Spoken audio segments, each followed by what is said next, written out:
Hello दोस्तों, कैसे हैं आप? आपका स्वागत है एक बार फिर से मेरे यूट्यूब चैनल पे जिसका नाम है तरु की फिल्मी पाठशाला। आज हम यहाँ पे एक और सामाजिक मुद्दे के बारे में बात करेंगे जो अभी हाल फिलहाल देश में बहुत ही चर्चा का विषय बना हुआ है, क्योंकि वो मुद्दा हमारे देश की औरतों की इज्जत से जुड़ा हुआ है। जी हाँ, आपने सही समझा, मैं बात कर रहा हूँ यहाँ पे संदेश खाली की, जहाँ पे औरतों ने, वहाँ की महिलाओं ने एक वहाँ के लोकल लीडर पे ये आरोप लगाया है कि वो उनकी इज्जत के साथ खेला करता था और उन्हें काफ़ी परेशान किया करता था। लेकिन बात यहाँ पे वो भी है और बात यहाँ पे ये भी है कि इस मुद्दे ने विपक्ष को, उनके दरबारी पत्रकारों को और साथ में पश्चिम बंगाल की सो कॉल्ड ममता बनर्जी को भी बेनकाब कर दिया है। हम इस पे बारी-बारी एक प्रकाश डालेंगे इन चीज़ों पे। सबसे पहले हम बात करते हैं यहाँ पे सीएम की। जी हाँ, वैसे तो ममता बनर्जी काफ़ी बातें करती हैं, बात करने में और राजनीति के में वो काफ़ी माहिर खिलाड़ी हैं। एक महिला होने के बावजूद भी उन्होंने महिलाओं का पहले साथ नहीं दिया, बल्कि उनको ही गलत ठहराने की पूरी कोशिश की कि ये बीजेपी का प्रायोजित कार्यक्रम है और उसके तहत महिलाएँ ऐसे कर रही हैं। उनको एक महिला होने के नाते ये सोचना चाहिए था कि एक महिला ऐसे कैसे अभी इतना बड़ा आरोप, अपनी इज़्ज़त पे दाग लगाने लायक वाला जो आरोप है, वो कैसे लगा सकती है, जब तक कि उसके साथ कोई जघन्य अपराध ना हुआ हो। उन्होंने इस चीज़ को बिल्कुल भी सीरियस नहीं लिया, लेकिन जब हाई कोर्ट ने इसमें दखल दिया और उनको फटकार लगाई, तब उनको समझ में आया कि नहीं, ये अब मुझे इस पे कुछ एक्शन लेना चाहिए। लेकिन फिर भी वो हाई कोर्ट के कहने पे नहीं आई थी, बल्कि वो ये सोच के आई थी कि कहीं ये दूसरा नंदीग्राम ना बन जाए, क्योंकि उनको अच्छी तरीके से पता है कि नंदीग्राम में क्या हुआ था और नंदीग्राम होने के बाद ही बंगाल की सत्ता पलटी थी। तो उन्होंने सोचा कि कहीं ये दूसरा संदेश खाली कहीं दूसरा नंदीग्राम ना बन जाए, इसलिए वो एक्शन में आई हैं, वो भी राजनीति से प्रेरित होके और सत्ता के लालच में आई हैं। वो महिलाओं की सुरक्षा के लिए नहीं। मैं ये बातें इसलिए कह रहा हूँ क्योंकि आप उनके जितने भी बयान हैं इस मुद्दे के ऊपर लेके आप देख सकते हैं। उन्होंने शुरू से ही इसको बीजेपी का प्रायोजित पूरा एक कार्यक्रम बताया उन्होंने। उन्होंने कहा ये सब बीजेपी की साजिश है। लेकिन जैसे-जैसे परत दर परत लोग सामने आते गए और उन्होंने अपनी जित जो भी उनकी व्यथा थी उन्होंने सामने आके लोगों को बताया, टीवी पे बताया, रिपोर्टर को बताया, तो धीरे-धीरे और जैसे-जैसे ये मुद्दा हाइलाइट होता गया और कोर्ट तक पहुँचा, तब जाके उन्होंने इस पे कोई संज्ञान लेने की सोची और अब उन्होंने कहा है कि 1 हफ्ते के अंदर-अंदर हम शाहजहाँ शेख को गिरफ्तार कर लेंगे। अब हम बात करते हैं विपक्ष की। जी हाँ, विपक्ष, ये वही विपक्ष जो छोटी-छोटी बातों में, हर बात में मोदी को घेरता है। हर छोटे-छोटे चीज़ों में, अगर जो भी बीजेपी शासित राज्यों में अगर कोई भी छोटी-सी भी हलचल होती है, वहाँ पे उस छोटे से तिल को भी ताड़ बनाने में पीछे नहीं होता है। आज वो इतनी बड़ी घटना हो जाने के बावजूद भी चुप है। ना तो राहुल गांधी ने, ना ही प्रियंका गांधी ने, ना ही बाकी किसी अन्य राजनेता ने इस मुद्दे पे एक भी टिप्पणी करी हो। आप एक भी बयान लाके दिखा दीजिए, जो किसी ने इस पे संवेदन होते हुए किसी भी प्रकार से इसमें बयानबाज़ी की हो, तो आपको विपक्ष के किसी भी नेता का एक भी जवाब एक भी आपको ना ही ट्वीट मिलेगा, ना ही आपको कुछ मिलेगा।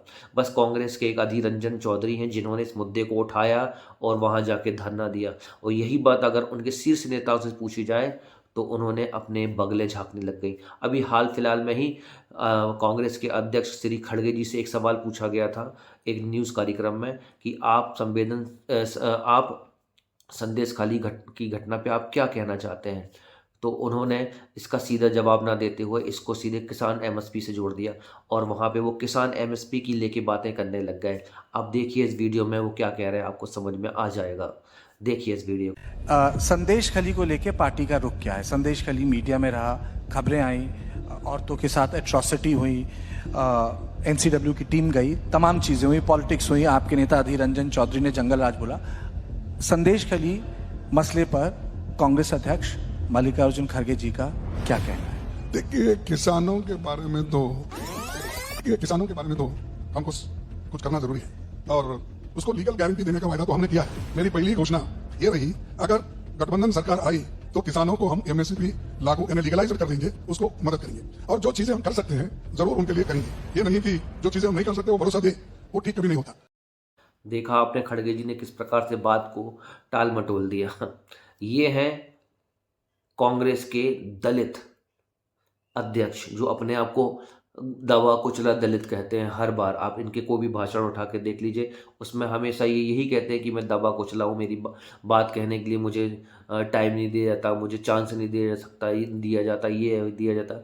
ऐसी फला फला करके वो बहुत सारी बातें करते हैं, लेकिन जब आज उनके ही समाज की दलित महिलाओं के साथ ये अन्याय हुआ है तो वो किस प्रकार से इस बात को गोल कर गए और उन्होंने इस चीज़ पे ओ ज़्यादा कोई भाषण नहीं दिया।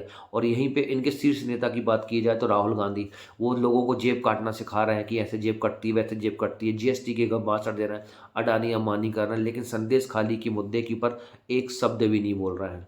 संदेश खाली जाना चाहिए था वहाँ पे, उनको वहाँ पे जाके इस मुद्दे को उठाना चाहिए था, धरना देना चाहिए था, लेकिन वो इसको छोड़ के अपनी रैली न्याय रैली में लगे रहे। लड़की हूँ, लड़ सकती हूँ का नारा देने वाली प्रियंका गांधी ने भी अभी तक इस पे एक भी शब्द नहीं बोला, और वो अपने भाई के साथ रैलियों में तो ज़रूर जा रही हैं, लेकिन थोड़ी दूर वहाँ से अपने संदेश खाली नहीं जा पा रही हैं। उनके भाई साहब इंग्लैंड जा सकते हैं और इंग्लैंड जा चुके हैं, लेकिन इंग्लैंड जाने के बदले वो संदेश खाली चले जाते तो शायद हो सकता है कि उनकी जो थोड़ी बहुत बची हुई रेपुटेशन है वो और उसमें थोड़ा-सा मलहम लग जाता, लेकिन उन्होंने ऐसा नहीं किया। उन्होंने संदेश खाली ना जाके उन्होंने इंग्लैंड जाना चुना। तो इस प्रकार से तो इनका ये विपक्ष है। बाकी अगर दूसरे विपक्ष नेताओं की बातें करें तो किसी भी एक नेता का आप मेरे को बयान ला के दिखा दीजिए, जिन्होंने संदेश खाली के ऊपर या वहाँ की महिलाओं के ऊपर हुए अपराध के लिए एक शब्द भी बोला हो या अपनी संवेदना व्यक्त की हो। यहाँ तक कि प्रवक्ताओं ने भी अभी तक उस चीज़ से के लिए एक शब्द भी नहीं बोला। तो इससे समझ में आता है कि इन सब के अंदर कितना दोगलापन है। इनके लिए पार्टी और सत्ता सबसे पहले है, बाद में समाज और उसकी तकलीफ़ें हैं। चलिए अब बात करते हैं कि तीसरे पक्ष की। तीसरा पक्ष मतलब ये दरबारी पत्रकार। गोदी मीडिया कह के दूसरों को बुलाने वाले दरबारी पत्रकार रवीश कुमार इस पूरे मामले से नाराज़ हैं। ना तो उनका ये कोई ट्वीट आया है, ना ही उनका यूट्यूब पे कोई भी यूट्यूब पे उनका कोई वीडियो हुआ है। अभी जिस प्रकार से वो राम मंदिर मामले में अपनी पुरानी गाड़ी लेके निकल गए थे, वैसे ही पुरानी गाड़ी लेके उनको संदेश खाली तक पहुंच जाना चाहिए था और उन महिलाओं से संवाद करना चाहिए था, उनकी तकलीफ़ों को जानना चाहिए था और उसकी रिपोर्टिंग करना चाहिए था। लेकिन ऐसा उन्होंने नहीं किया, क्योंकि वो दोगले हैं और दोगले रहेंगे, क्योंकि वो ऐसा दोगलापन ऐसे ही एक केस में पहले भी दिखा चुके हैं। और उनका दोगलापन तो कुछ समय पहले भी दिखा था, जब उनके एक मित्र को अफ़गानिस्तान में तालिबानियों ने गोली मार दी थी। उनने गोली मारने वाले को छोड़ के उस गोली को लानत भेजी थी, तो समझ में आता था कि वो किस प्रकार के दोगले हैं। अभी वो किसान मुद्दे पे लेके, इलेक्ट्रॉन मुद्दे को लेके काफ़ी अपने ट्वीट कर चुके हैं और काफ़ी वीडियो बना चुके हैं, लेकिन संदेश खाली जैसे संवेदनशील मुद्दे पे वो और उनके दोस्तों का अभी तक एक भी वीडियो नहीं आया, और ना ही उन्होंने मौजूदा सरकार जो बंगाल में आज है उससे एक भी सवाल किया है, ना ही ये जानने की कोशिश की है कि वहाँ की महिलाओं ने ऐसा इल्ज़ाम क्यों लगाया, वो कितनी तकलीफ़ में थी और क्या थी। उनकी वाइफ खुद बंगाल से आती हैं, तब भी उनके मन में ये नहीं आया कि मैं बंगाल जाऊँ, अपनी पुरानी गाड़ी निकाल के बंगाल तक पहुँचूँ और बंगाल की महिलाओं का इंटरव्यू लूँ और उनकी तकलीफ़ जानूँ। इससे साफ पता चलता है कि वो एक दरबारी पत्रकार हैं और दोगलेपन से ग्रसित हैं। उनको सिर्फ़ बीजेपी राज्यों में और बीजेपी के नेताओं में और बीजेपी से जुड़े लोगों में ही गलतियाँ नज़र आती हैं, अन्यथा उनके लिए सब कोई पाक साफ लोग हैं।